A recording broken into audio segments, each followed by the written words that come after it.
અમને અમદાવાદથી બરોડાથી વાંકામાંથી ખાસ આભાર માનું છું. મારા પપ્પા અને મમ્મીનો પણ આભાર માનું છું જે સેવામાં છે અને એમના થકી અત્યારે જે કંઈ છું એમના શિક્ષણના કારણે હું છું. બેન્જામિન મારી સાહેબનો પણ આભાર માનું છું. એમને તો બહુ જ નાનપણથી ઓળખું છું, કદાચ એમના લગ્ન પણ નહોતા થયા ત્યારથી ઓળખું છું. અને હું જ્યારે પ્રથમ વાર વાટા કદાચ આવી હતી ત્યારે બહુ જ નાની હતી, ત્રીજા ચોથા ધોરણમાં ભણતી હતી ત્યારે હું વાટા આવી હતી. એટલે મને કોઈના ચહેરા યાદ નથી, ખાલી રવિના ફોઈને ઓળખું છું અહીંયા આગળ. એટલે ઘણા વર્ષો પછી 20-25 વર્ષ કદાચ એનાથી પણ વધારે વર્ષો થઈ ગયા મને અહીંયા આવ્યા. પણ તમારા બધાનો પ્રેમ જે છે એના માટે ખરેખર ઈશ્વરનો આભાર માનું છું કે હજુ બધાનો પ્રેમ એવો ને એવો જ છે. હું નાની હતી ત્યારે મારી મમ્મી પણ ખૂબ નાની હતી, હોસ્ટેલમાં ભણી હતી અને કહે છે કે ગીતો અને ડાન્સ મમ્મી ત્યાં કરતી હતી. અને એવી જ રીતે હું 8-10 વર્ષની થઈ તો હું પણ અહીંયા આવીને ગીતો અને ડાન્સ એવું કરતી હતી. ત્યારે ફળિયાના ઘણા લોકો કહેતા કે તું પણ તારા મમ્મીની જેવું જ કરે છે, કે તને ગીતો અને ડાન્સ કરવાનો બહુ શોખ છે. અને રવિના કોઈના ઘરે હું તો રોકાતી હતી. એમની દીકરીઓ અત્યારે તો મોટા થઈ ગયા, લગ્ન થઈ ગયા, પણ એ લોકો બહુ જ પ્રેમથી મને રમાડતી હતી. એટલે મને એ દિવસો યાદ આવી ગયા જ્યારે મમ્મીએ શરૂઆત કરી તમારે ત્યાં આવવાની. અને આ શરૂઆત તો એવી રીતે થઈ કે જ્યારે પ્રભુએ મારા જીવનમાં કામ કર્યું. આ દિવસ હતો એપ્રિલની 3જી તારીખનો, જે મારી સાક્ષીની શરૂઆત કરું છું. ખાસ તમે ધ્યાનથી સાંભળશો. પ્રકટીકરણના પુસ્તકની હું સ્ટડી કરતી હતી, અભ્યાસ કરી રહી હતી. બાઇબલમાં છેલ્લું જે પુસ્તક છે પ્રકટીકરણ છે. અને પ્રકટીકરણનું પુસ્તક એવું છે કે કોઈને સમજમાં ના આવે, બહુ જ ડિટેલની અંદર આપણે એનો અભ્યાસ કરીએ અને પવિત્ર આત્માની સમજણ આપણને મળે તો જ કદાચ આપણને સમજમાં આવે. અને એ અભ્યાસ કરતાં કરતાં એ 3જી એપ્રિલનો દિવસ હતો અને મારા મનની અંદર ઘણી બધી ગૂંચવણો હતી કે આ બધી બાબતો આ બાઇબલમાં લખવામાં આવી છે, એનો અર્થ શું થતો હશે. મોબાઈલ અત્યારે આપણે ઘણા બધા લોકો વાપરીએ છીએ, એમાં લોકો જે રીતે પોતાના વિચારો દર્શાવે છે એ લોકો શું કહે છે, ઘણું બધું મને કન્ફ્યુઝન થતું, ગૂંચવણો ઊભી થતી કે સત્ય વાત શું છે કરીને. અને મારે કોને પૂછવું? જો હું સત્ય વાત જાણી લઉં તો હું લોકોને કહી શકું કે તમારે કઈ રીતે પ્રભુની પાસે આવવાનું છે અને આવનાર દિવસોમાં કઈ કઈ બાબતો બનવાની છે અને પ્રભુ ક્યારે લેવા આવવાના છે. એટલા માટે મારે પોતે સત્ય જાણવું જરૂરી હતું. એટલે મેં પ્રાર્થના કરી પ્રભુને કે પ્રભુ હવે મારે કોઈ માણસને નથી પૂછવું, પરંતુ તમે જ મને જણાવો. મારે મોબાઈલમાં કોઈ પણ પ્રકારનું સર્ચ નથી કરવું, તમે જ મને જણાવો. મને એવું કંઈ સ્વપ્ન આપો કે જેના દ્વારા હું સત્ય સમજી શકું. બહુ દિલથી પ્રભુની સાથે મેં મનમાં જ કીધું કે પ્રભુ તમે મને આજ રાત્રે કે આ દિવસમાં મને જણાવો કરીને. અને એ દિવસે રાત્રે એવું કંઈક બન્યું હતું કે મારા હસબન્ડ સાથે પણ ઘણું બાઇબલની બાબતો શેર કરતી હતી. તો એ પણ કંટાળેલા હતા, કારણ કે આખો દિવસ નોકરીમાં બહુ જ બિઝી હતા અને કંટાળેલા હતા. એટલે એમને કંટાળો હતો કે આખો દિવસ શું બાઇબલ લઈને બેસી રહી છે કરીને. મને મારું જે મોબાઈલમાં પ્રોગ્રામ જોવો છે જોવા નથી દેતી. તો એમનું પણ કંઈક વર્તન એવું થયું મારી સાથે કે મને બહુ જ ખરાબ લાગ્યું. એટલે બંને બાબતોથી હું દુઃખી હતી. તો પણ હું સૂઈ ગઈ, ખાલી એટલી મનમાં પ્રાર્થના કરી કે પ્રભુ તમે મને સત્ય બાબત જણાવજો કરીને. અને એવું થયું કે હું ઊંઘી ગઈ અને સવારે વહેલા મારી આંખ ખોલી ત્યારે સવારના 5:30 વાગ્યા હતા. અને 5:30 વાગે મારી આંખ ખોલી અને મેં ટાઈમ પૂછ્યો મારા હસબન્ડે કે કેટલા વાગ્યા છે ટાઈમ. તો એમણે કીધું કે 5:30 વાગ્યા છે. અને હું ધ્રુસકે રડવા લાગી. એટલે એમણે મને પૂછ્યું કે શું થયું કરીને. એમને એવું લાગ્યું કદાચ રાત્રે મેં તારી સાથે વર્તન એવું કર્યું અને ખરાબ લાગ્યું હોય કરીને.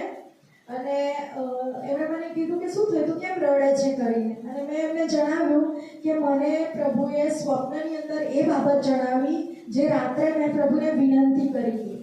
ઇંગ્લિશમાં એ શબ્દનો અર્થ થાય છે રેપ્ચર અને ગુજરાતીમાં એનો અર્થ થાય છે ગગનગમન. એટલે જ્યારે પ્રભુ ઈસુ આપણને લેવા માટે આવશે, નીચે પૃથ્વી પર નથી આવવાના. એ પ્રભુ ઈસુ આપણને વાદળમાં લેવા આવવાના છે. એટલે આપણે પૃથ્વી પરથી વાદળ સુધી આપણે જવાનું છે. અને એ જે પ્રક્રિયા છે એ આ શરીરમાંથી આપણું રૂપાંતર થશે. આ શરીરથી આપણે ઉપર નથી જઈ શકતા, એટલે આ શરીરનું રૂપાંતર પવિત્ર શરીરમાં થશે. અને આ આંખોથી આપણે ઈશ્વરને જોઈ પણ નથી શકતા, એટલે આપણી આંખો જે છે, આપણી દ્રષ્ટિ છે એ પણ પવિત્ર થશે, આપણા વિચાર બધું જ પવિત્ર થઈ જશે. અને એ પવિત્ર શરીરમાં આપણું શરીરનું રૂપાંતર થઈ જશે અને આપણને ઓછકી લેવામાં આવશે. જેમ આ ફોટો જુઓ, આ ફોટાની અંદર હવામાં લોકો ઉપર જઈ રહ્યા છે, બિલકુલ આવી જ રીતે આપણને ઉંચકી લેવામાં આવશે. તમે લોહી ચુંબક જોયું હશે કે કેવું ખેંચાય છે, એવી રીતે આપણને ઉપર હવામાં ખેંચી લેવામાં આવશે.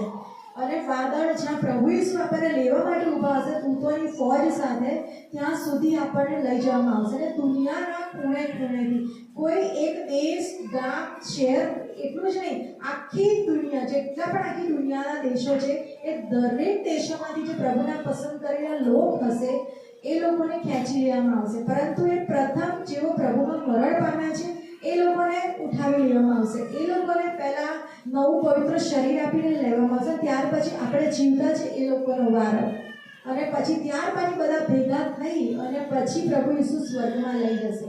તો આ જે ઉઠાવી લેવાની જે પ્રક્રિયા કહેવામાં આવે છે એને ઇંગ્લિશમાં રેપ્ચર કહે છે અને ગુજરાતીમાં ગગનગમન. એટલે આપણને અહીંયાથી જેમ પ્રભુ ઈસુનું સ્વર્ગારોહણ થયું હતું, એ તો વાંચ્યું હશે, સાંભળ્યું હશે તમે, બરાબર? પુનરુત્થાન થયું, ત્યારબાદ શિષ્યોને કહેતા ગયા કે જાઓ ને સર્વ દેશનાઓને જઈને શિષ્ય કરો, અને પછી પ્રભુ ઈસુ ખેંચાઈ ગયા હતા સ્વર્ગમાં જવા માટે. બિલકુલ એવી જ રીતે આપણે પણ સર્વ ખેંચાઈ જઈશું, એને ગગનગમન કહે છે.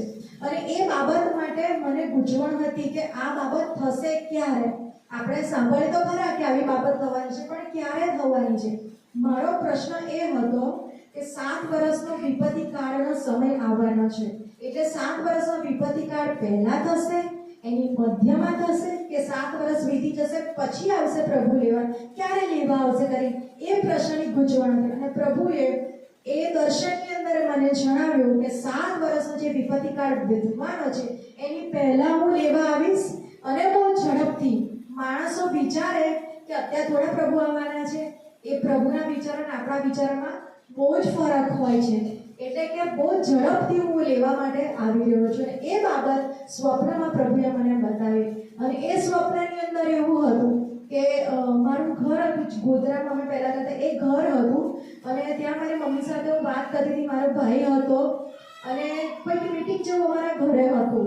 અને હું બહાર આવી, બહાર થોડી બહેનો તમારી જેમ ખુરશીમાં બેઠી હતી, અને એ બહેનો મને પૂછી રહી હતી કે તમે આ રેપ્ચર અને આ બધી શું વાત કરો છો, છે શું? એટલે બહેનને હું સમજાવી રહી હતી જેમ તમને હું સમજાવું છું કે આંટી આ તો પ્રેક્ટિકલના પુસ્તકની અંદર જે વાત લખવામાં આવી છે કે આપણને આકાશમાં ઉઠાવી લેવામાં આવશે, એ બાબત શું તમને નથી જાણતા, નથી ખબર કરીને?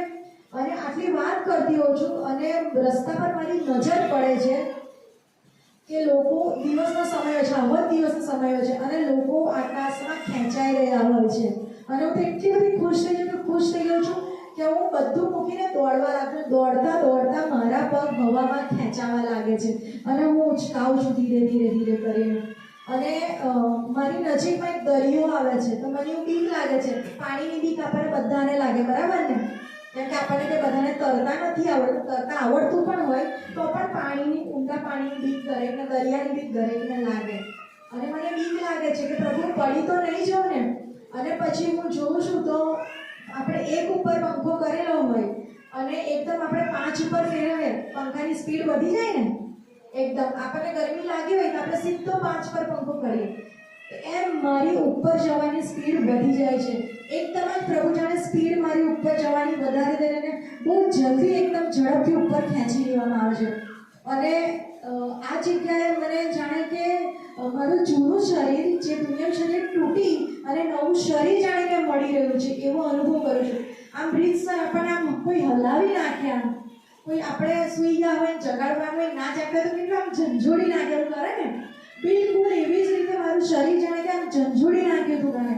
અને એમ એકદમ ઉપર મને લઈ લેવામાં આવી.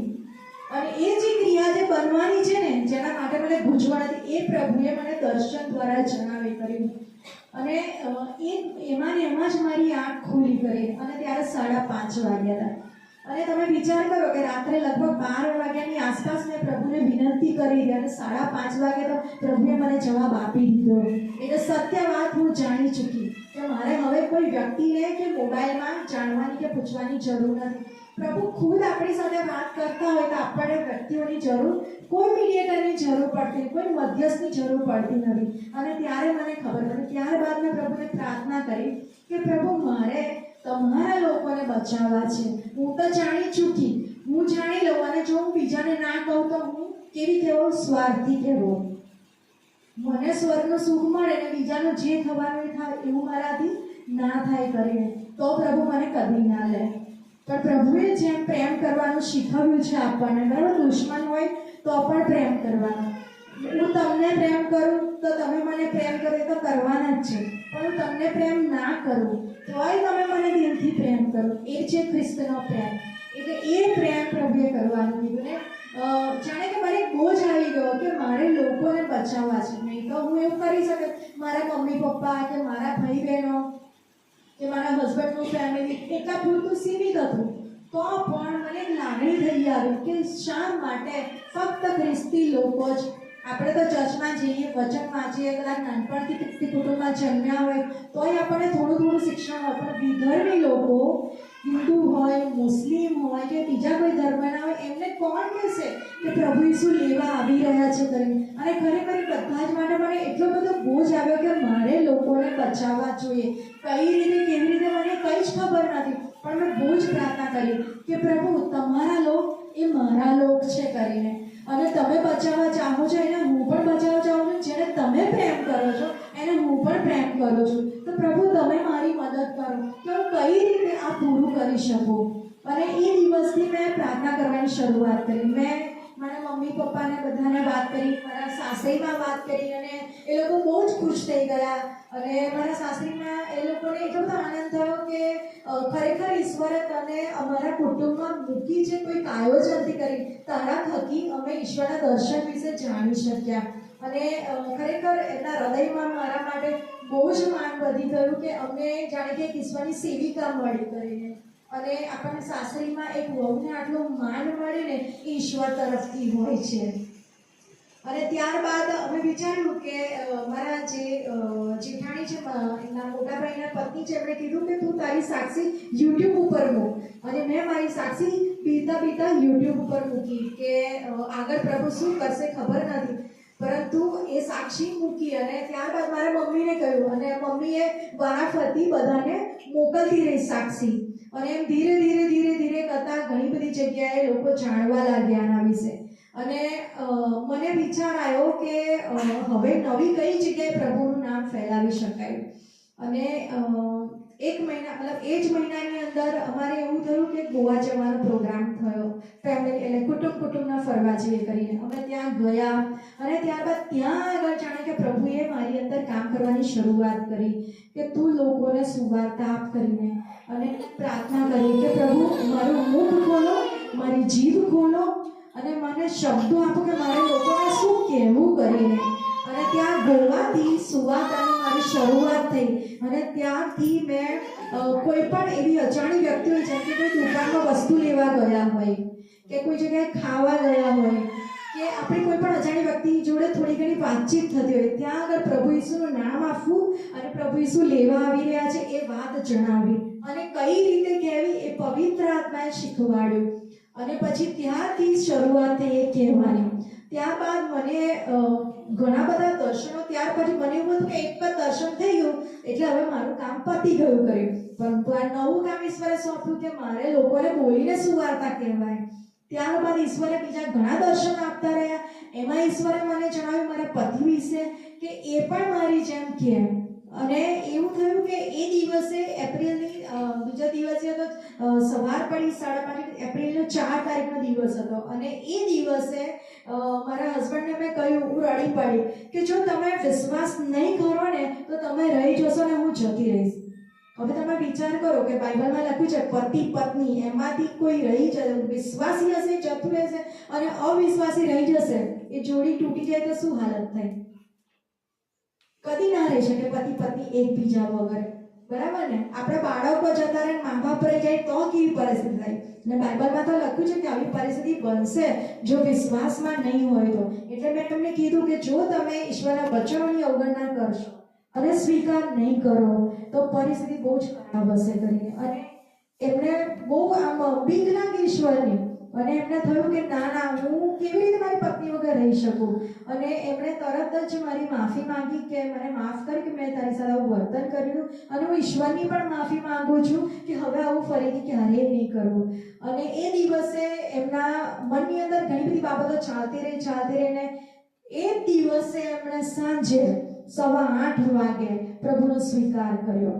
અને એ દિવસે બાઇબલના એના પ્રમાણે જે પ્રમાણે જીવન જીવવું જોઈએ એ પ્રમાણેનું એમણે કમિટમેન્ટ એટલે કે વચન આપ્યું કે હવે જે કંઈ બાબત બાઇબલની વિરુદ્ધ હોય એ કોઈ પણ બાબત હું નહીં કરું. અને ત્યાર પછીથી ધીરે ધીરે જ્યારે મેં એમને કહ્યું કે હવે તમે પણ સુવાર્ત આપો, પ્રભુ તમને પણ સેવામાં વાપરવા માંગે છે, અને એમણે પણ શરૂઆત કરી લોકોને સુવાર્તા આપવાની.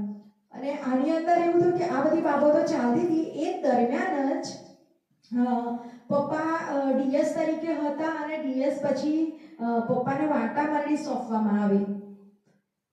અને વાટાની અંદર શું કામ કરવાનું, કેવી રીતે, અમે ખાલી ચર્ચા કરતા હતા ઘરમાં કે હવે વાટા મંડળીની અંદર તો બહુ થોડા લોકો હોય છે અને થોડા લોકોમાં કામ શું કરવાનું કરીને.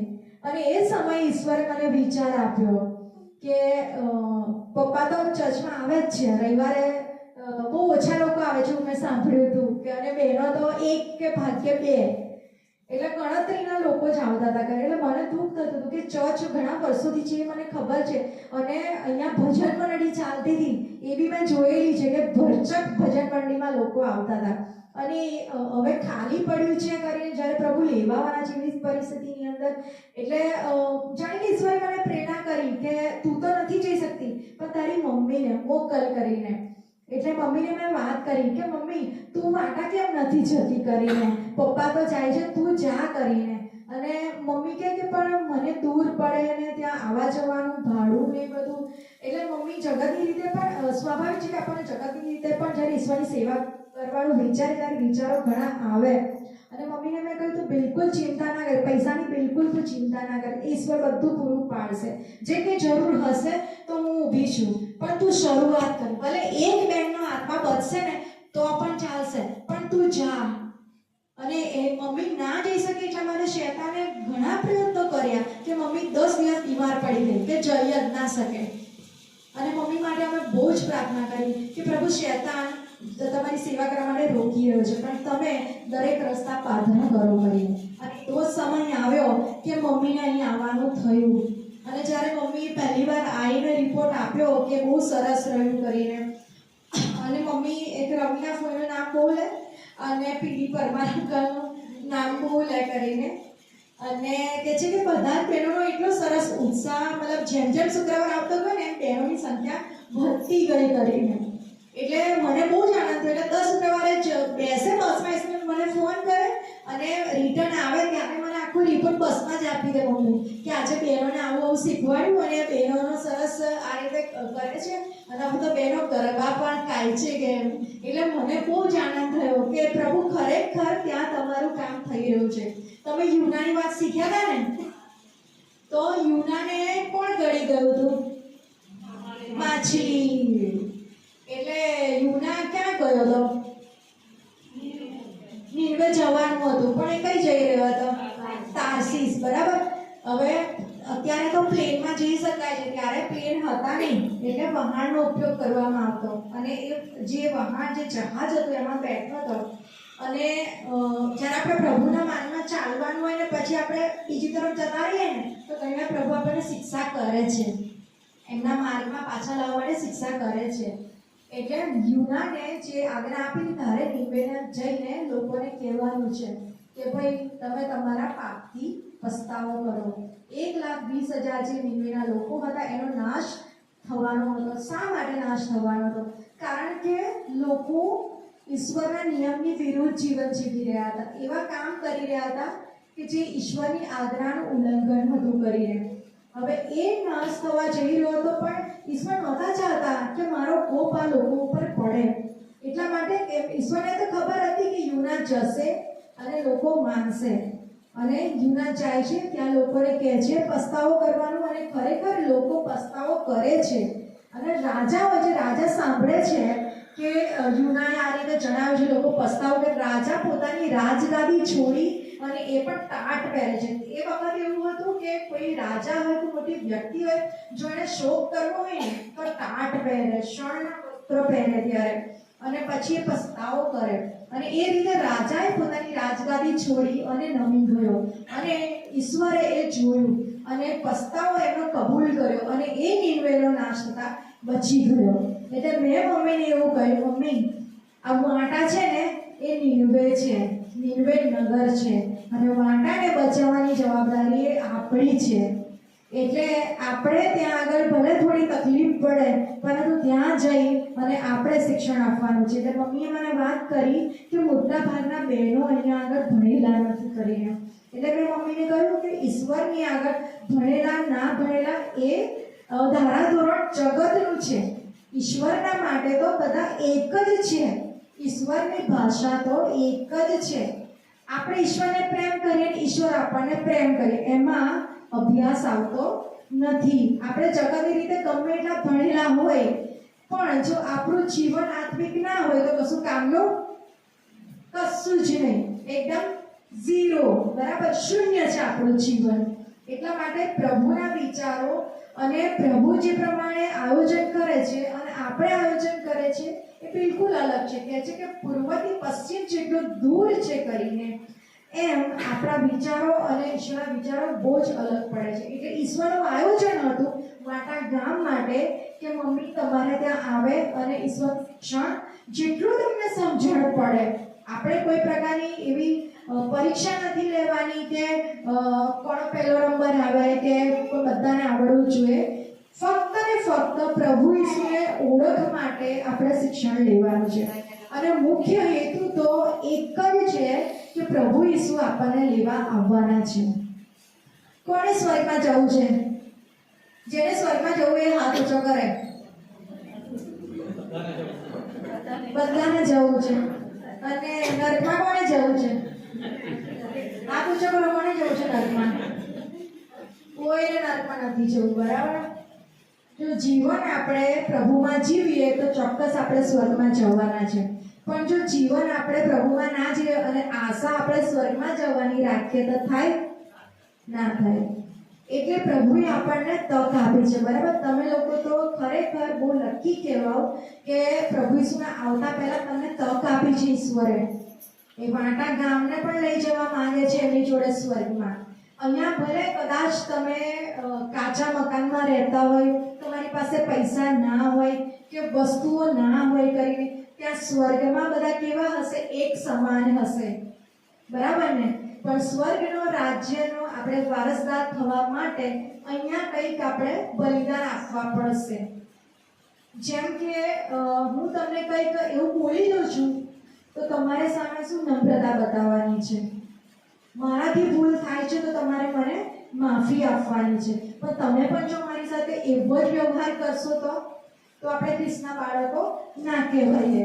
પ્રભુ ઈસુને બરસ્તંભે લઈ જતા હતા, બરાબર. ત્યારે ઘણા બધા લોકોએ એમને અપમાન કર્યું, મસ્કરી ઉડાવી, એમને ધક્કા માર્યા, હે ને, એમની પર થૂંક્યા. તો સામે પ્રભુએ એવું કર્યું હતું? નહોતું કર્યું. એમણે ચૂપચાપ સહન કર્યું, મૂંગા રહ્યા. અને છેલ્લે શું કહ્યું? જ્યારે વધસ્તંભે ચડાતા હતા ત્યારે, હે બાપ, તેઓને માફ કર, કેમ કે તેઓ જાણતા નથી કે તેઓ શું કરે છે. જો ખરેખર જાણતા હોત તો પ્રભુ ઈસુ સાથે એવું ના કરત. પણ એ ઈશ્વરની યોજનામાં હતું કે એ દુઃખ સહન કરવામાં આવે. બાઇબલમાં લખ્યું છે કે યહોવાની મરજી તેને કચરવાની હતી.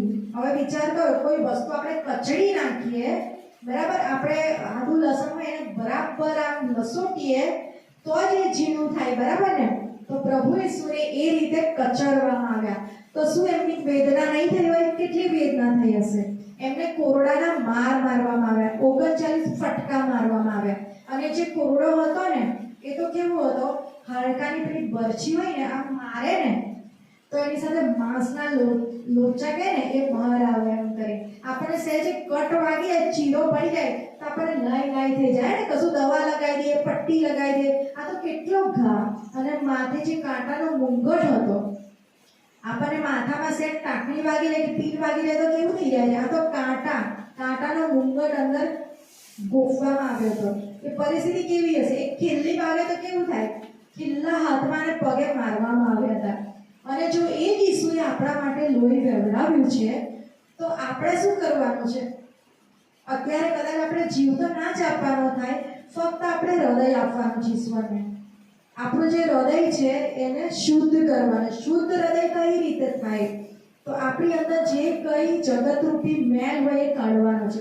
પહેલું સૌથી કહે ને કે સ્ટ્રોંગ એટલે મજબૂત આજ્ઞા એ પ્રેમ છે. બાઇબલ કહે છે કે પડોશી પર એવો પ્રેમ કરવાનો જેવો પોતા પર કરીએ છીએ. કરીએ છીએ આપણે પ્રેમ? પડોશી કંઈ માંગવા માટે આવે અને આપણે ના બોલીએ, આપણે જુઠ્ઠું બોલી લઈએ, નથી હે ને? પડોશી કશું કહેવા આવે, મમ્મી છે ના એ તો બહાર ગયા છે, મમ્મી તો સુઈ ગઈ. ઘણી વાર એવું કરીએ છીએ ને. એટલે પડોશીને પોતાના કરતાં પણ વધારે પ્રેમ કરવાનો છે. એટલે એ પ્રેમ એ સૌથી મોટી કહે છે ને કે બાઇબલની અંદર મજબૂત આજ્ઞા છે. જો પ્રેમ હશે ને તો બાકી બધી બાબતો આપણી અંદર આવી જ જશે. ગલાતી 5:22 લખ્યું છે પવિત્ર આત્માના ફળો, 9 ફળો. પ્રેમ હશે તો બાકીના 9 ફળો આપણી અંદર ઓટોમેટિક આવી જશે. પહેલું દર્શન એ 4 એપ્રિલના મેં જોયું હતું. ત્યાર પછી તો ઘણા બધા દર્શનો જોયા, ઘણા બધા 30 થી પણ વધારે દર્શનો જોયા છે. અત્યારે તમે સાંભળતા હશો કે યુદ્ધની પરિસ્થિતિ ચાલી રહી છે, હે ને? ઇઝરાયલ, ઈરાન, રશિયા, યુક્રેન, યુરોપના દેશો. કદાચ તમને વાંચતા ના આવડે પણ કોઈના મોઢે તો સાંભળ્યું જ હશે કે ભાઈ યુદ્ધની પરિસ્થિતિ ચાલી રહી છે. હવે તમે વિચાર કરો કે અહીંયા કોઈ બોમ્બ નાખે તો તમે શું કરો? દોડાદોડી કરો ને, બચાવ. કઈ ભાગું, આના ઘરમાં જતી રહું કે અહીંયા જતું રહું, ક્યાં જવું એમ કરે કે હું બચી જવું કરે. દરેક વ્યક્તિ બચવાની કોશિશ કરે, બરાબર? પરંતુ અત્યારે આપણે ત્યાં એવી કોઈ પરિસ્થિતિ નથી. વિચાર કરો કે ભૂકંપનો આંચકો આવે, બરાબર? 2 ભાગ પડી જાય કરીને, તોય શું કરે? ઘરમાં રહીએ કે બહાર નીકળી જઈએ? બહાર નીકળી જઈએ, બરાબર? પહેલા શું કરીએ? પૈસા લઈ લો, મારો મોબાઈલ લઈ લો, હે ને? યા તો પછી એવું કરે કે પોતાનો જીવ બચાવવાની કોશિશ કરે. ઘણી વાત એવું થાય કે છોકરું અંદર રહ્યું એની ખુલી જાય કે મારું છોકરું અંદર રહી ગયું છે કરીને. એટલે આ બધી બાબતો હવે બનવાનો સમય બહુ નજીક છે. બહારના દેશોમાં આ બધી બાબતો બની જ રહી છે. ગયા 5 તારીખે ને 6 તારીખે કેલિફોર્નિયા, અમેરિકાની એક જગ્યા છે કેલિફોર્નિયા કરીને, ત્યાં આગળ 7ની તીવ્રતાનો ભૂકંપ, બહુ જ મોટો ભૂકંપ આવ્યો છે. અહીંયા અમદાવાદમાં, કચ્છમાં પણ ગયા મહિનામાં ભૂકંપ આવી ચૂક્યો છે. એટલે ધીરે ધીરે શરૂઆત થઈ ગઈ છે. બાઇબલમાં લખ્યું છે કે મારું આવું થશે ત્યારે ઠેર ઠેર ધરતીકંપો થશે. તમે સમાચાર તો સાંભળતા હશો કે ધરતીકંપો ધીરે ધીરે વધી રહ્યા છે કરીને. ઉનાળાની અંદર તમે જોયું હશે કે આટલી ગરમી પહેલાના વર્ષોમાં નથી પડતી જેટલી આ વર્ષે પડી. સહન ના થાય એવી ગરમી, અને બહુ લોકો મર્યા. હીટ વેવ, એવું સાંભળ્યો હશે શબ્દ, હીટ વેવ. એટલે એ ગરમીની અંદર લોકોને એટેક જ જાણે કે આવી જાય. કારણ કે આપણા શરીરનું છે ને તાપમાન એ બહુ લિમિટેડ હોય, અને એના કરતાં ગરમી વધે ને એટલે માણસને મરી જ જાય. સહન ના થાય આપણાથી. બધાના ઘરમાં એસી ના હોય, બરાબર? અને એસીની પણ કેવી પરિસ્થિતિ? એસી ફાટવા લાગ્યા હતા, એ બી તમે સમાચારોમાં સાંભળ્યું હશે. હવે ગરમીમાં એસીનો ઉપયોગ ના કરે તો માણસ જાય ક્યાં? પંખા તો ચાલે નહીં, ગરમ હવા થાય. એટલે આ બધી પરિસ્થિતિઓ 2024માં આવી. હવે 2025માં શું નવી વિપત્તિ આવવાની છે એ આપણને ખબર નથી, પણ આના કરતાં પણ ખરાબ પરિસ્થિતિ આવવાની છે. હવે પ્રભુ ઈસુએ વારંવાર દર્શનો દ્વારા મને જણાવ્યું કે હું જલ્દી આવું છું. મારા લોકને બચાવવાનો પ્રયત્ન કર. તારો પોતાનો આત્મા બચાવો અને બીજાઓને પણ બચાવો. હવે હું તમને પ્રચાર કરું, બરાબર? તમે વિશ્વાસ પણ કરો, પણ મારું પોતાનું જીવન જો એ પ્રમાણે ના રાખું તો તમે તો બધા જતા રહો અને હું રહી જાઉં. એટલે એવું પણ ના બનવું જોઈએ. બાઇબલ કહે છે કે તારો મુંગટ કોઈ છીનવી ના લે. મારો મુંગટ તમને આપે હું તો રહી જાઉં, એવું થઈ જાય ને. તો કે સાહેબ બેન અમને શું વાર્તા આપતા, બેન જ રહી ગયા. એટલે એવું પણ ના બનવું જોઈએ. મેં તમને કીધું ને, હવે તમારે તમારી આસપાસ રહેતા હોય, તમે કોઈક જગ્યાએ બહારગામ જતા ત્યાં પણ કોઈક મળે ને તે મિનિટે તમે કાઢી કહી શકો કે ભાઈ પ્રભુ ઈસુ વિશે સાંભળ્યું છે કરીને. હવે ઘણા નામ નાય ખબર હોય કે પ્રભુ ઈસુ કોણ કરીને, તો તમારે એવું કહેવું કે એ ઈશ્વર છે જે આકાશમાં રહે છે કરે, જેમણે તમને અને મને બનાવ્યા છે, જેમણે તમારા અને મારા માથાના વાળ ગણેલા છે. હવે આપણને ખબર છે આપણા માથાના વાળ કેટલા છે, પણ ઈશ્વરને ખબર છે. એ ઈશ્વર વાદળમાં લેવા આપણને આવી રહ્યા છે બચાવવાને માટે. તો તમારે ખાલી પ્રાર્થના કરવાની અને વિશ્વાસ કરવાનો, અને આજથી અમે પણ તમારા માટે પ્રાર્થના કરીશું. આટલું તો આપણે કહી શકીએ છીએ. આમાં આપણે કોઈના ધર્મ વિશે નથી કહેતા, બરાબર? કોઈના ધર્મનું અપમાન નથી કરતા, કેમ કે ફક્ત ઈસુની ઓળખ, ઈસુનું નામ આપવાનું છે અને ઈસુ લેવા આવ્યા છે એ વાત જ આપણે જણાવવાની છે. એનાથી વધારે આપણે કશું ના કહીએ તો કોઈ જ વાંધો નહીં. આટલી જ વાત આપણે ફેલાવવાની છે. જે પ્રભુ ચાહે છે કે તમે જઈ અને મારા વિશે લોકોને જણાવો કે જેથી કરીને એ લોકો બચી જાય કરે. તો આપણે નહીં કહીએ ને તો કહે છે કે એના રક્તનો જવાબ, એનું જીવન નાશમાં જશે ને એનો જવાબ હું તારી પાસે લઈશ. આજે હું તમને ના કહું ને, મારા મમ્મી તમને ના કહે ને કે મારા પપ્પા તમને ના કહે ને, તો તમે તો નાશમાં જાઓ, પણ એનો જવાબ અમારી પાસે લેવામાં આવે. એવું બાઇબલમાં લખ્યું છે. હજકીએલના 33ના અધ્યાયની અંદર લખવામાં આવ્યું છે કે દુષ્ટ માણસ જે હોય ને એને તમે દુષ્ટતાથી ફેરવો, એ તો એની દુષ્ટતાને લીધે નાશ પામશે, પણ જો તમે એને નહીં કહો ને તો તમે મતલબ તમારો આત્મા કઈ રીતે બચાવશો? અને કોઈ સારો માણસ બી હોય ને અને જો એ ભૂલ કરે છે તો ત્યાં પણ તમે કહી શકો છો, એને ટોકી શકો છો કે ભાઈ આ ખોટું છે, તું આ રીતે ના કરીશ, આનાથી જીવનમાં નુકસાન થાય કરી, આ બાઇબલની વિરુદ્ધ છે કરી. જો એ ફરશે ને તો એનો બદલો મળશે તમને. તમે મને કોઈ મદદ કરો છો તો બદલામાં હું તમને શું આપીશ? યા તો પૈસા આપી શકું કે કોઈ વસ્તુ આપી શકું. એનાથી વિશેષ હું તમને કશું આપી શકું? ના આપી શકું. કે તમે મારા માટે શું કરશો? તમે મને ખવડાવશો કે તમે મને કોઈ વસ્તુ આપો. પણ આકાશમાંનો બાપ આપણો પ્રભુ શું છે એ જે બદલો આપશે એ તો બહુ જ ગજબનો બદલો આપશે. હવે આ જે પોસ્ટર લગાવવામાં આવ્યા છે, આ પ્રભુ ઈસુ છે, બરાબર?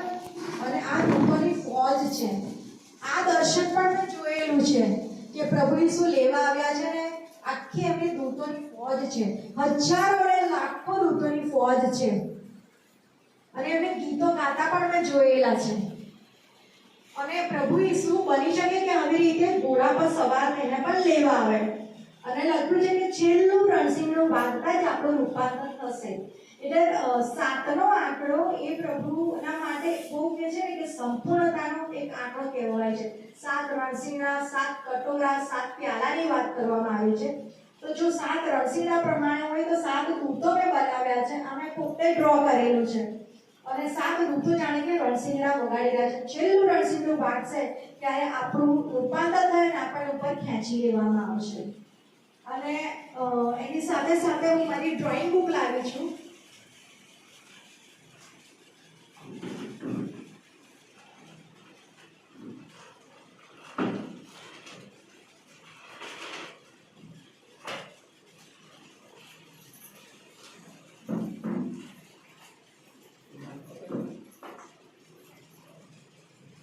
એક દર્શન હતું.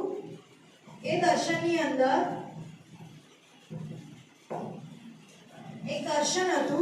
દર્શનની અંદર મેં જોયું હતું કે આ દૂતો આવી રીતે દેખાયા હતા રણસિંગડા લઈને. અને એટલો મોટો અવાજ મેં સાંભળ્યો હતો કે આખું ગામ, આખું શહેર સાંભળી શકે એટલો મોટો અવાજ હતો. એ અવાજ હતો હું તમને કાઢીને બતાવું. પપ્પા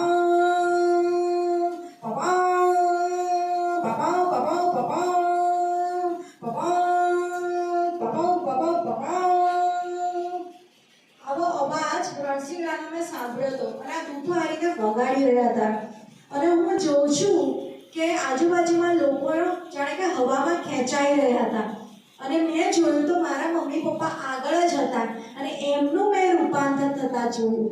અને મેં વિચાર્યું કે મારા મમ્મી પપ્પાને રૂપાંતર થઈ રહ્યો છે, હવે હું સ્વર્ગમાં એમને ઓળખીશ કઈ રીતે કે મારા મમ્મી પપ્પા છે.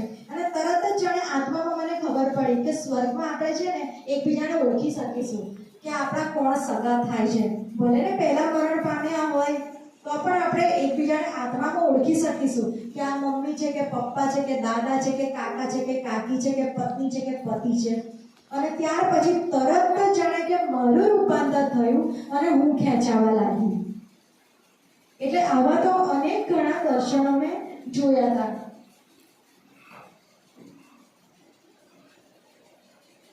અને જે બહેનો કેટલા બહેનો ભણેલા છે અત્યારે જે વાંચી શકે, હાથ ઉપર કરશો, વાંચી શકે છે બાઇબલ.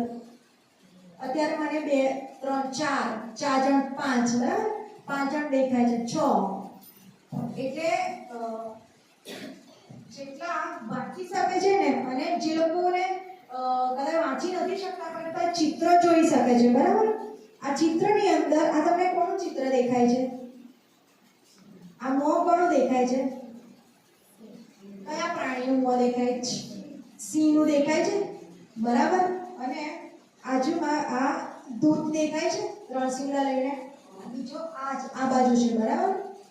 હવે પ્રભુ ઈસુને એક ઉપમા આપવામાં આવે છે, યહૂદાના કુળનો સિંહ બરાબર. પ્રકટીકરણનો 5મો અધ્યાય અને 5મી કલમ. યહૂદાના કુળનો સિંહ અને દાઉદનું થડ કહેવામાં આવે છે. એટલે એ બાબત ઈશ્વરે મને જણાવી હતી. એક રાત એવી હતી, એક આખો દિવસ એવો હતો કે બહુ જ એક પ્રશ્નના કારણે હું ઉદાસ હતી અને રડતી હતી હું. અને એ દિવસે હું દુઃખી હતી ને હું સૂઈ ગઈ. અને રાત્રે ઈશ્વરે મને આ દર્શન આપ્યું. એ દર્શનની અંદર પ્રભુએ મને આકાશની અંદર વાદળની અંદર આ બતાવ્યું કે પ્રભુ ઈસુ આ રીતે એમનું મોં જોયું મેં. એકદમ કે ને કે સિંહ આખો સફેદ હતો, એકદમ સફેદ. તમે પ્રાણી સંગ્રહાલયમાં સિંહ જોયો હશે પણ સફેદ કદાચ નહીં જોયો હોય. એકદમ પૂરેપૂરો સફેદ હતો. અને એમના જે વાળ છે ને, જે આજુબાજુમાં ઝાલર હોય વાળની, એ હલી રહી હતી. આંખો એમની છે એ પીળા કલરની હતી. એ આંખોમાં એકદમ હું જોઈ શકતી હતી. અને આજુબાજુમાં 2 દૂત જાણે કે આવી રીતે સ્થિર ઊભા હતા. એટલે મને જાણે કે આત્મામાં બતાવી દીધું કે હું યહૂદાના કુળનો સિંહ છું. એટલે સિંહ કેટલો પાવરફુલ હોય. જો સિંહ આપણી સાથે હોય તો આપણને બીક લાગે. જંગલનો રાજા કોણ હોય? સિંહ બરાબર. તો જંગલના દરેક પ્રાણીઓને એની બીક લાગે સિંહની. કોઈ પણ સિંહ જ્યારે ત્રાડ નાખે ત્યારે એના બિલમાંથી નીકળે નહીં. એટલે પ્રભુએ કીધું કે આટલો સામર્થ્યવાન ઈશ્વર, યહૂદાના કુળનો સિંહ તારી સાથે છે, તું કેમ ચિંતા કરે છે કરી. અને 2 દૂતો આજુબાજુમાં જે રણસીંગડા લઈને ઊભા હતા, જાણે કે યહોવા બાપની આજ્ઞાની વાત જોતા હોય કે યહોવા બાપ આજ્ઞા કરે કે જાઓ પૃથ્વી પર, અને ઈસુ બાપ જાણે કે આવે લેવા માટે. ઈસુ બાપ આપણને લેવા આવવાના છે ને, તો એવું બાઇબલમાં લખ્યું છે કે યહોવા બાપ જાણે છે. પ્રભુ ઈસુ પણ નથી જાણતા ને દૂતો પણ નથી જાણતા. પણ અત્યારે કદાચ તૈયારી એ પ્રમાણે થઈ રહી છે.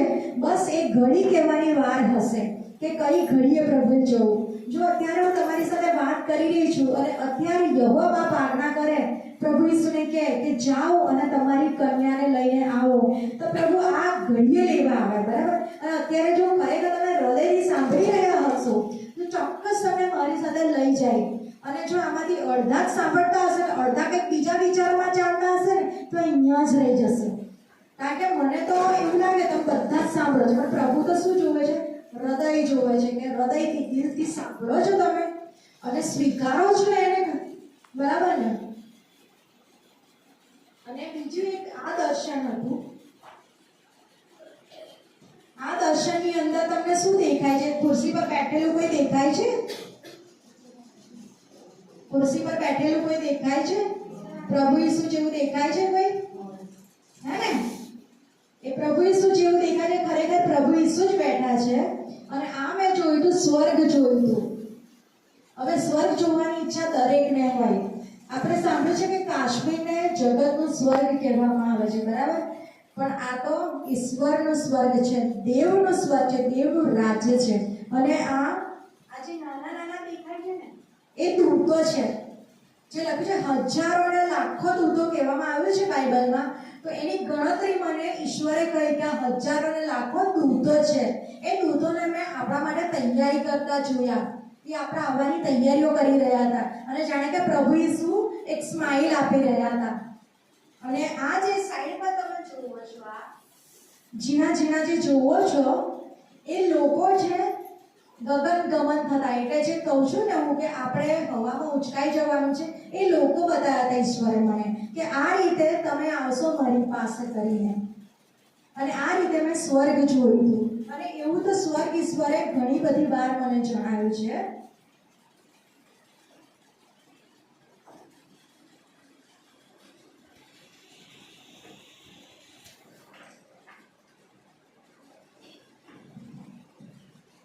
અને આ શેનું ચિત્ર દેખાય છે તમને? કોઈ પ્રાણીનું ચિત્ર દેખાય છે? કયું પ્રાણી છે? ઘોડો, બરાબર ને? એ મેં ક્યારે જોયું હતું? 11 નવેમ્બર. એટલે હજુ તો મહિનો પણ નથી થયો, બરાબર ને? આ ગયા મહિને 11 તારીખે મેં આ દર્શન જોયું હતું. કેટલા વાગે જોયું હતું? 1:08. એટલે 12 વાગ્યા પછીનો જે દિવસ બદલાઈ જાય એ 1:08. હું ટાઈમ લખી લઉં છું કે મને કેટલા વાગે ઈશ્વરે દર્શન આપ્યું હતું. મોબાઈલમાં જોઈ લઉં છું કે કેટલા વાગે ઈશ્વરે મારી સાથે વાત કરી. આ ઘોડો બતાવે છે અને એમાં ઈશ્વર જાણે કે વાદળમાં લેવા હવે આવી રહ્યા છે. સફેદ કલરનો ઘોડો હતો. અને આ જે ઘોડો બનાવ્યો છે ને, મેં જોઈને નથી બનાવ્યો, જોયા વગર બનાવ્યો છે. દરેક ડ્રોઈંગ મેં જોયા વગર બનાવ્યા છે. અને મને પહેલાં હું ડ્રોઈંગ નહોતું આવડતું, પણ આ દર્શન થયા બાદ આ ઈશ્વરે મને શીખવાડ્યું કે લોકોને કઈ રીતે હું કહી શકું કે તમે લેવા આવી રહ્યા છો. અને પાછળ જે જગ્યા જોઈ રહ્યા છો, આ જે કિલ્લો અને આ જે ઘુમ્મટ, આવું ક્યાં જોયું છે? યરુશાલેમ. હે ને, યરુશાલેમનું મંદિર કંઈક આવું હતું, ઘુમ્મટ વાળું, બરાબર? જો મોબાઈલમાં તમે ફોટો જોશો ને યરુશાલેમનું મંદિર, તો કંઈક આવું તમને જોવા મળશે. એટલે એ ઈશ્વરે મને બતાવ્યું કે આ યરુશાલેમનું મંદિર છે, પણ એ સ્વર્ગવાળું બતાવ્યું મને. આખું સફેદ હતું મંદિર, ઘોડો આખો સફેદ હતો. અને હું જોઈ રહી હતી કે ઈશ્વર મને બતાવી રહ્યા છે. હવે આવું ક્યારે થાય? જો મારું જીવન એ જગતની બાબતોની અંદર ખોવાયેલું હોય, જો મારું જીવન આત્મિક ના હોય, તો શું પ્રભુ મારી સાથે વાત કરે? કદી ના કરે. એના માટે મારે બલિદાન આપવા પડે, પ્રભુ સાથેનો સંબંધ મજબૂત કરવો પડે, તો પ્રભુ આપણી સાથે વાત કરે છે.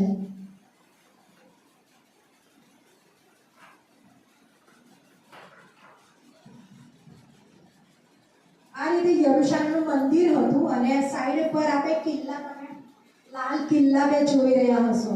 જો તમે જૂની ઇમારત તમે જુઓ ને, કોઈ રાજાના મહેલ કેવા કદાચ જોયા હોય, ટીવીમાં જોયું હોય ને, તમે કદાચ કોઈ જગ્યાએ ફરવા ગયા હોય તો તમે જોયું હોય, તો ત્યાં આગળ આવા કિલ્લા હોય છે.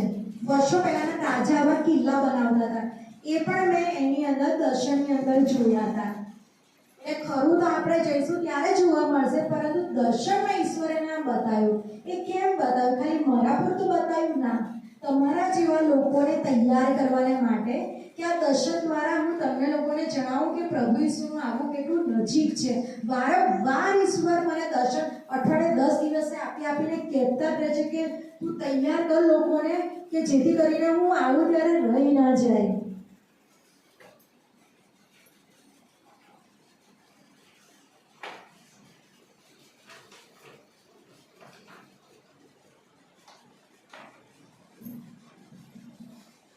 અને બીજું એક આ દર્શન મેં જોયું હતું કે જે અમારું ઘરનો રૂમ હતો, આ પલંગ દેખાય છે. અને મને આત્મામાં ખબર પડે છે કે પ્રભુ ઈસુ લેવા આવી રહ્યા છે. અને હું પ્રાર્થના કરું છું પ્રભુને કે પ્રભુ મારી સાથે સાથે મારા હસબન્ડને પણ જોડે લઈ જ જજો. એમને હું એકલા ના રાખી શકું, માટે તમે મદદ કરો અને એમને લઈ જ જાઓ જોડે મારી સાથે. અને અમારા બેડરૂમ છે ને, ત્યાં જે બારી છે કાચની બારી છે, એટલે કાચ તૂટી અને અમે બંને જણ બહાર આવી જઈએ છીએ. આ ચિત્રમાં તમને દેખાતું હશે. અને ત્યારબાદ મને આમાં એવું દેખાય છે કે હું ઉપર ખેંચાતી જઉં છું, એકદમ ખેંચાતા ખાસ ઉપર 1000 માઇલ ઉપર જઉં છું. હવે આપણે પ્લેનમાં બેઠા ભલે ના હોય, પણ આપણે જોયું તો કે પ્લેન કેટલા ઊંચે ઉડે છે, એનાથી પણ ઊંચે પ્રભુ મને લઈ જાય છે. અને ત્યાં હું નીચે જોઉં છું ને, તો નીચે કાળો ધુમાડો જોઉં છું. કેમ ખબર છે એવું કેમ દેખાય છે? કારણ કે જ્યારે આ ઉપર જતા હશો ને ત્યારે નીચે પરિસ્થિતિ કંઈક આવી જ હશે અને એ પરિસ્થિતિમાં પ્રભુ આપણને નથી રાખવા માંગતા અને બચાવવા ચાહે છે અને એટલે અગાઉથી પ્રભુ દર્શન આપે છે.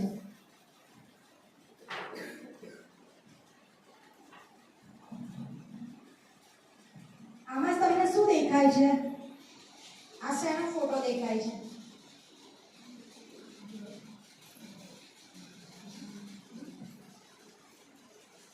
આ વાદળી શું દેખાય છે તમને? વાદળી કલરનું કઈ દેખાય છે? શું છે? દરિયા જેવું, હે ને? બરાબર. પછી એમાં શું છે? વહાણ જેવું, બરાબર ને? સફેદ વહાણ જેવું દેખાય છે, બરાબર. બહુ હોશિયાર છો તમે લોકો, સમજી જાવ છો જલ્દી. અને આ ગ્રીન જે ડ્રેસ પહેર્યો છે તે હું છું અને બાજુમાં મારી ભત્રીજી કેરોલ છે. અમે બંને હોય છે અને હું એને પૂછું છું કે આ શું છે કરીને, અને એ મને કહે છે કે આ તો કોઈ પેલું શિપ છે કરીને, એટલે જહાજ છે જે ગઈકાલ આપણે જોતા હતા કરીને. અને હું જોઉં છું કે જહાજ ધીરે ધીરે કરીને નજીક આવતું જાય છે અને જેમ હું જોઉં છું એમ બહુ સ્પીડમાં, બહુ વધારે ઝડપથી મારી પાસે આવતું જાય છે અને આજુબાજુમાં બ્લુ કલરનું પાણી છે, એટલે દરિયો હોય છે કરીને. અને આખું જે શિપ છે ને, આપણે સ્વપ્નમાં જેવું જોયું એકદમ એક્ઝેક્ટ બનાવવું બહુ જ અઘરું હોય છે, પણ જેટલું મને યાદ રહ્યું એટલું મેં બનાવવાની કોશિશ કરી છે. એકદમ સફેદ કલરનું આવું જહાજ હોય છે. ટાઇટેનિક જહાજનું નામ સાંભળ્યું છે? ટાઇટેનિક, હે ને? ઘણા બધાએ સાંભળ્યું હશે. એટલે એના જેવું મોટું જહાજ હોય છે. આ સીડી દેખાય છે ને? સીડી દેખાય છે? એવી એક સીડી બનાવેલી હોય છે અને સીડી ફેંકવામાં આવે છે, આમ નીચે ફેંકવામાં આવે છે. અને એક અવાજ સાંભળું છું, એમાં કહે છે કે જેને બચવું હોય ને તો કે લોકોને કે આની પર ચડીને જહાજમાં બેસી જાય. તું તારા આત્માને પણ બચાવ અને લોકોને પણ તૈયાર કર, લોકોને પણ બચાવ. એવું કોઈએ મને દર્શનમાં કીધું અને તરત જ હું રડતા પ્રાર્થના કરવા લાગુ છું કે પ્રભુ મારી મદદ કરો કે હું મારો પોતાનો આત્મા પણ બચાવું અને લોકોને પણ તૈયાર કરું એમનો આત્મા બચાવવાને માટે. અને મારું દર્શન ત્યાં પૂરું થાય છે કરે. એટલે જ્યારે પણ કોઈ દર્શન આપે ને ઈશ્વર, એટલે એ દિવસે પછી હું પ્રાર્થના સાથે આવું ડ્રોઈંગ કરું ઘરે અને પ્રાર્થના કરું કે પ્રભુ મારી આંગળીઓને સ્પર્શ કરો, મારા કલર, મારી પેન્સિલ, મારું ઇરેઝર, સંચો જે કંઈ હું વાપરું છું એના માટે ડ્રોઈંગ કરવા માટે, મારી ડ્રોઈંગ બુક, બધું જ તમે મદદ કરો કે જે તમે જણાવો છો એ બાબત એની અંદર હું ડ્રોઈંગ કરી શકું અને લોકોને જણાવી શકું. અને બનાવી દીધા પછી એનો ફોટો પાડીને વોટ્સઅપ પર હું સ્ટેટસ મૂકું છું અને લખું છું કે કઈ રીતે પ્રભુએ મને આ દર્શન આપ્યું, જેથી કરીને આપણે એક જણ આપણે ફોન નથી કરી શકતા કે મેં શું દર્શન જોયું, પણ વોટ્સઅપ એવું છે અત્યારે કે બધા જોઈ શકે છે સ્ટેટસ, બરાબર ને? કોઈનો બર્થડે હોય તો તરત જોઈ લઈએ છીએ ને, આપણે એનિવર્સરી હોય તો જોઈ લઈએ છીએ. તો એ સોશિયલ મીડિયા આપણે ફક્ત આપણા શોખ માટે નથી, અત્યારે આપણે પ્રભુના કામ માટે વાપરવાનું છે.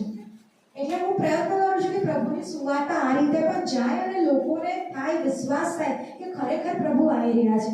એટલે કેટલા બધા નહીં તો કહે ને કે ઈશ્વરે 40 જેટલા દર્શનો મને અલગ અલગ રીતે આપ્યા છે. કદાચ બધા એક એક કરીને કહેવા જાઉં ને તો રાત પાડી જાય એમ, પણ મારી વાતો પૂરી ના થાય કરે. એટલે ઈશ્વરે એવો બોજ આપ્યો છે કે તું પૃથ્વીના લોકોને જણાવો કે લોકો બચી શકે કરીને. અને ઘણા બધા લોકોને, હું એકલી જેવી નથી, પૃથ્વી પર ઘણા બધા અલગ અલગ દેશોમાં લોકોને પસંદ કર્યા છે અને કીધું છે કે જાઓ જઈને લોકોને દર્શન ઘણા લોકોને આપ્યા છે, ઘણા લોકોને સ્વપ્નમાં આપે છે, ઘણા લોકોને જાગતી આંખે આમ પ્રાર્થનામાં હોય ને ઈશ્વર એમાં બતાવે છે. કદાચ તમે મારી સામે જોઈ રહ્યા છો ને એવી રીતે પણ એ લોકોને દર્શન દેખાય છે કરી. આપણે બાઇબલમાં ઘણા બધા સેવકોના વિશે દાનિયેલનું સાંભળ્યું હશે કે દાનિયેલને સૌદર્શન થતા હતા, બરાબર ને? પછી યુસુફ હતો, યુસુફને સ્વપ્નપતિ પણ કહેવામાં આવતો હતો. ઘણા એવા સેવકો છે કે જેમને દર્શન ઈશ્વરે આપ્યા છે, દર્શન દ્વારા જણાવ્યું છે. એટલે મુખ્ય મારો હેતુ ને મારા મમ્મીનો અહીંયા આવવાનો હેતુ એક જ છે કે પ્રભુ ઈસુ બહુ જલ્દી એટલે સખત જલ્દી આવી રહ્યા છે. કદાચ ને એવું બને કે આપણે ક્રિસમસ ના જોઈએ, કદાચ ને એવું બને કે ન્યુ યર ના જોઈએ અને જાન્યુઆરીમાં જતા રહ્યા કરે, પણ કહે ને કે કલાકોની ગણતરી છે, દિવસોની ગણતરી ગતિમાં ચાલીએ, કયો દિવસ, કયો કલાક, કઈ સેકન્ડ, કઈ મિનિટ છેલ્લી હશે ને એ આપણને નથી ખબર. અને જો આપણે આમ ઢીલા રહીએ ને કે કઈ કશું થઈ રહ્યું છે, આ તો વાતો જ કરે ને ક્યાં કશું થયું, કાલે કદાચ આજે તો કશું થયું નહીં કરીને. પણ બાઇબલમાં લખ્યું છે કે જે ઘડી તમે નથી ધારતા ને એ ઘડીએ માણસનો દીકરો આવી જશે કરીને. ચોર આવવાનો હોય આપણને કહીને આવે જ, એ ચોર આવે છે ચોરી કરીને જતો રહે. પણ બાઇબલ એવું કહે છે કે ઈશ્વર એવું કહે છે કે હું તમારા માટે ચોરની જેમ આવવા માંગતો નથી. તમે મારા કેવા દીકરા, અજવાળાના દીકરા. જો અંધારામાં આપણે ઊભા હોય તો કોઈને દેખાઈએ ના દેખાય, પણ અજવાળામાં હોય તો કોણે શું પહેર્યું છે, કેવા દેખાય, બધું જ દેખાઈ જાય ને. એટલે ઈશ્વરે કીધું તમે મારા અજવાળાના દીકરાનો, તમારા માટે હું ચોરની જેમ નથી આવવા માંગતો, પણ તમારે કેવી રીતે રહેવાનું છે? વિશ્વાસ અને પ્રેમનો બખ્તર પહેરી રાખવાનો છે. વિશ્વાસ એ રાખવાનો છે કે પ્રભુ ઈસુ મને જલ્દી લેવા આવવાના છે અને મારે એ રીતે જીવન જીવવાનું છે. પ્રેમ આપણે દરેકને કરવાનો છે. ખાલી એવું નહીં કે મારા મમ્મી પપ્પા કે ભાઈ બહેનોને પ્રેમ કરું, બાકી પડોશી તો ચાલશે, કે બીજા મારા સગામાં તો ચાલશે કરીને, એ તો દૂરના સગા છે ચાલશે ના, એવું નહીં. બધાને હૃદયથી પ્રેમ કરવાનો છે. એટલે પ્રેમ અને વિશ્વાસનું બખ્તર. આજે કોઈ માણસ લડવા જતો હોય તો એને એનો પેલો ડ્રેસ પહેરવો પડે ને લડવા માટે. પહેલાના સમયમાં બખ્તર પહેરતા હતા, તલવાર લઈને જતા, ઢાલ લઈને જતા. તમે જોયું હશે બરાબર, ચિત્રોમાં જોયું હશે કે ટીવીમાં જોયું હશે કે લડે તો એ લોકો પાસે બખ્તર જોઈએ. એમ આપણી પાસે બખ્તર છે વિશ્વાસ અને પ્રેમનું બખ્તર. અને ત્યાર પછી કે છે કે તારણની આશાનો ટોપ પહેરવાનો છે. જો આપણે માથામાં ના વાગે, આપણે એવું રહેવું હોય તો શું કરવું? કશું પહેરી લેવું પડે. હવે તમે તગારું કેવું રાખ્યું માથામાં, તમને ગમે એટલું મારવાનું, તમને વાગવાનું જ નહીં વાગે, પણ તમે કશું નહીં પહેર્યું અને મારીશ તમને તો વાગશે ને. એટલે તારણની આશાનો ટોપ, એટલે પ્રભુ ઈસુ આવવાના છે એની ખાતરી સાથે આપણે જીવન જીવતા રહેવાનું છે. વચન કહે છે કે અંત સુધી જે ટકશે તે તારણ પામશે. એટલે અંત સુધી પ્રભુ આવે છે ને લેવા, ત્યાં સુધી ટકી રહેવાનું છે. આજે આપણે સાંભળ્યું અને પછી ઘેર જઈને પાછા હતા એવા ને એવા, જો એવા રહીએ તો આપણે રહી જઈશું. અને જો આપણે એવું વિચાર કરીએ કે ચલો પ્રભુ ઈસુ આવીને લઈ ગયા, બરાબર, પછી શું? બાકી રહી ગયા એમનું શું? તો બાકી રહી ગયેલા માટે 7 વર્ષનો વિપત્તિ કાળ લખવામાં આવ્યો છે. જે આયોજનમાં છે જ, એ વિપત્તિ કાળ દરમિયાન ખ્રિસ્ત વિરોધી, જેમ ખ્રિસ્ત છે એમ એનો વિરોધી, પ્રભુ ઈસુ વિરોધી એક ઊભો થશે કરીને, અને એને 7 વર્ષનો સમય આપવામાં આવ્યો છે. એની પાસે દરેક પ્રકારનો પાવર શૈતાન આપવાનો છે. એ બધું જ કરી શકશે, બધું જ કરી શકશે, અને એને આખી દુનિયા ઉપર રાજ કરવું છે. એટલે અત્યારે આપણે બહુ ફ્રીડમ આપણી પાસે છે કે ચર્ચમાં આપણે આવી શકીએ છીએ, બાઇબલ વાંચી શકીએ છીએ અને આપણી મરજી મુજબ જીવન જીવી શકીએ છીએ. એવું કશું જ નહીં.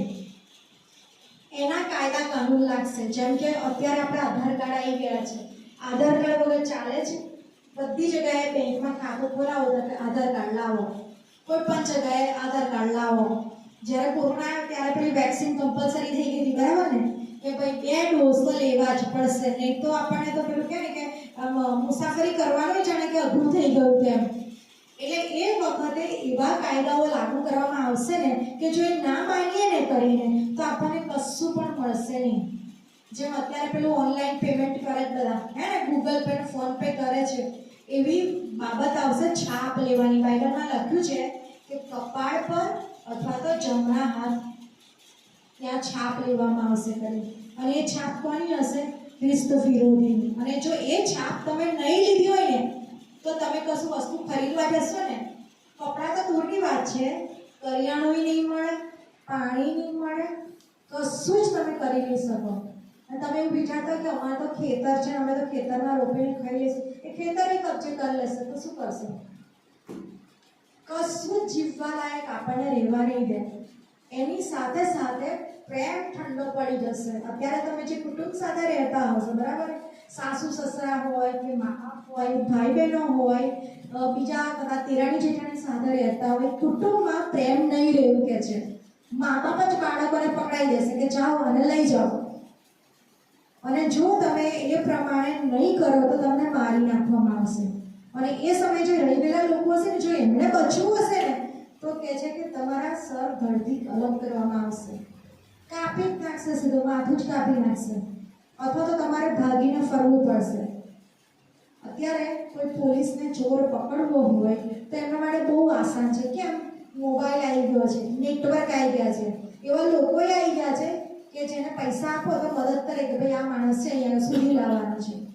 બધું જ અત્યારે બહુ આસાન થઈ ગયું છે. અત્યારે આપણે અમેરિકા વાત કરીએ તો આ ફોનથી કરી શકીએ ને આપણે. પહેલાનો સમય બહુ જુદો હતો, એમ આવનાર સમયમાં ઘણી ટેકનોલોજી વધી ચૂકી હશે. તો એ સમયે પ્રભુમાં ટકી રહેવું બહુ જ અઘરું હશે. જો તમે છાપ લીધી તો ઈશ્વરના રાજ્યમાંથી જતા રહેશો, તમે તો નાશમાં જશો. અને છાપ ના લીધી તો તમને ખ્રિસ્ત વિરોધી મારી નંખાવશે. અને બાઇબલમાં લખવામાં આવ્યું છે કે પૃથ્વી બનીને ત્યારથી લઈને અત્યાર સુધી એવી વિપત્તિઓ ક્યારેય આવી નથી. એવી વિપત્તિઓ આવનાર સમયમાં આવશે. હવે જો ખ્રિસ્ત વિરોધીની તરફ તમે રહ્યા અને છાપ લીધી તો દેવનો કોપ આવશે. હવે દેવના કોપથી બચશો કે પેલા ખ્રિસ્ત વિરોધીના કોપથી બચશો? ક્યાં જશો? એટલે એ બધી બાબતોમાં રહેવું ના પડે માટે ઈશ્વરે કીધું છે કૃપાનો સમય. અત્યારે આપણે જે જીવી રહ્યા છે ને એને કૃપાનો સમય કહે છે. અત્યારે તો આપણે જેમ રહેવું એમ રહી શકીએ છીએ. અત્યારે હું તમને બહુ કે ને કે ફ્રીલી કહી શકું, હું સ્વતંત્ર રીતે ઈશ્વરનું નામ લઈને કહી શકું છું. એ સમયે આવ્યો. અત્યારે તમે જોતા હશો કે ઘણી જે વિરોધ પણ ચાલુ થઈ ગયા છે, સતાવણી શરૂ થઈ ચૂકી છે. 2025માં ઓર વધશે. વધીને એટલી વધી જશે ને કે આપણે કદાચ જાહેરમાં ઈશ્વરનું નામ ના લઈ શકીએ એવી પરિસ્થિતિ આવી ઊભી હશે. તો એ બધી બાબતોની અંદર આપણે ના રહેવું પડે માટે ઈસુ ચાહે છે કે હું તમને મારી સાથે લઈ જવા ચાહું છું. એક તરફ નર્ક છે અને બીજી તરફ સ્વર્ગના વાણા છે. હવે તમે વિચાર કરો કે ધીરુભાઈ અંબાણીના છોકરા મુકેશ અંબાણી અને બીજું શું નામ અનિલ અંબાણી, હવે એમના વારસે 2 છોકરા થયા, બરાબર?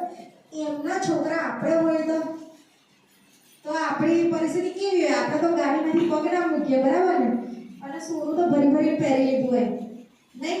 જ્યાં જવું હોય ત્યાં જઈ શકીએ, પ્લેનમાં ફરીએ આપણે તો 4 વ્હીલર પણ ના વાપરીએ.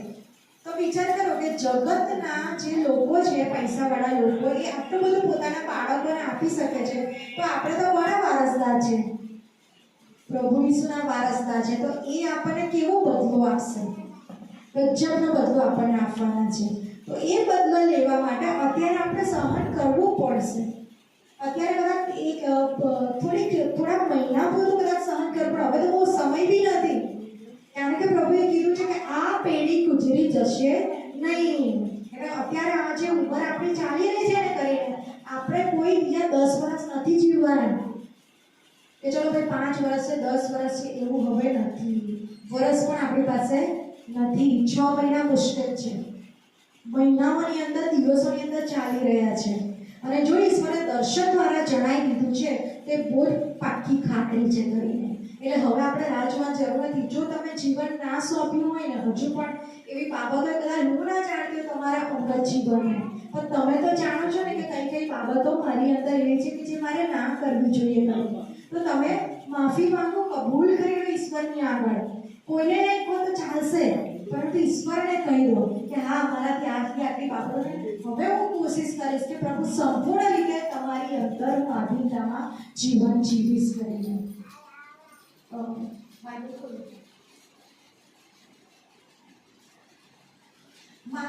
જે બહેનો વાંચી શકે છે ને એ બાઇબલ ખોલશો. માથીનો 24મો અધ્યાય એની 32મી કલમથી લઈ અને 51મી કલમ સુધી. કોઈ વાંચશે? 24મો અધ્યાય માથીનો એની 32મી કલમથી લઈ અને 51મી કલમ સુધી. ઉપાધિને વાંચશો.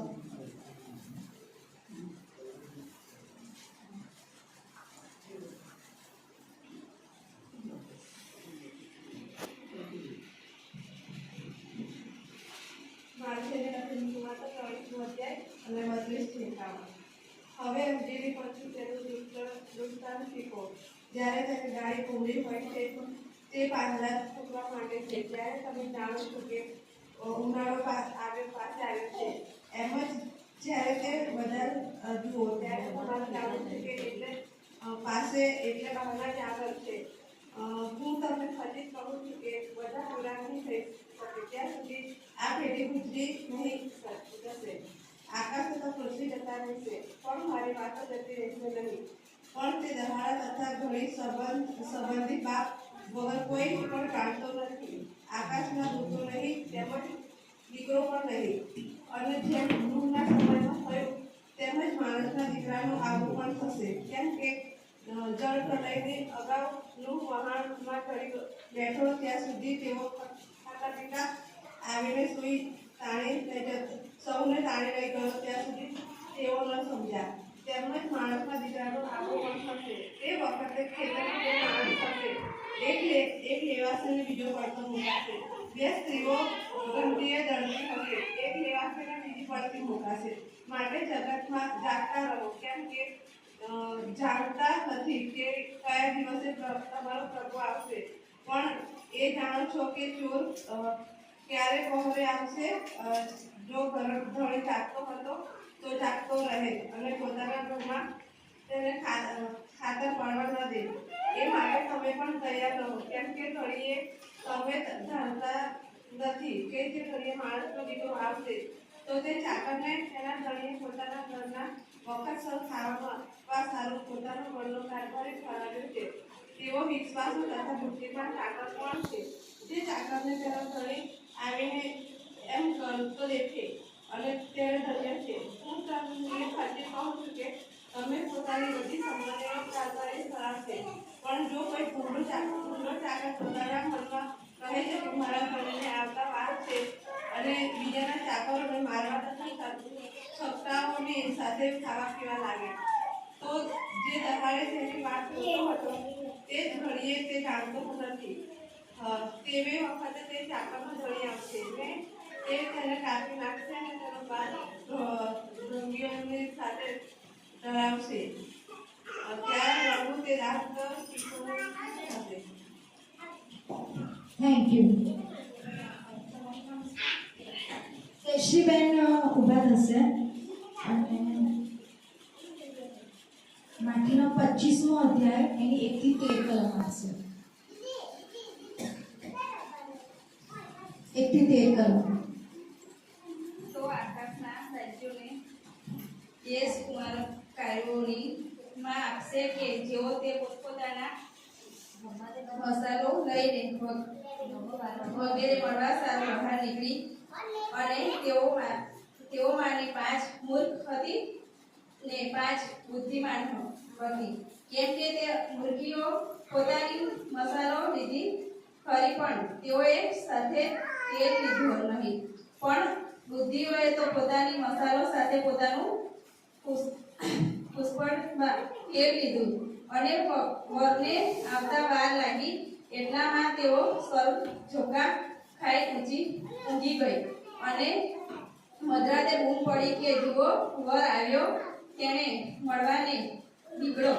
ત્યારે તેણે સર્વ કુમારીઓને ઉઠીને પોતપોતાની મસાલો તૈયાર કરી અને મૂર્ખીઓએ બુદ્ધિવાર્તાઓને કહ્યું કે તમારા તેલમાંથી અમને આપો, કેમ કે અમારી મસાલો ખોલવાઈ ગયો છે. પણ બુદ્ધિઓને એઓએ ઉત્તર દીધો કે કદાચ અમને તથા તમને પૂરું નહીં પડે, માટે તમે વેચનારોની પાસેથી જઈને પોતપોતાનું સારું વેચાતું લો. અને તેઓ વેચાતું લેવા ગયા એટલામાં વર આવી પહોંચ્યો ને જેઓ તે તૈયાર હતી તેઓને તે જોડે લગ્નમાં ગઈ અને બહારનું બંધ કરવામાં આવ્યું.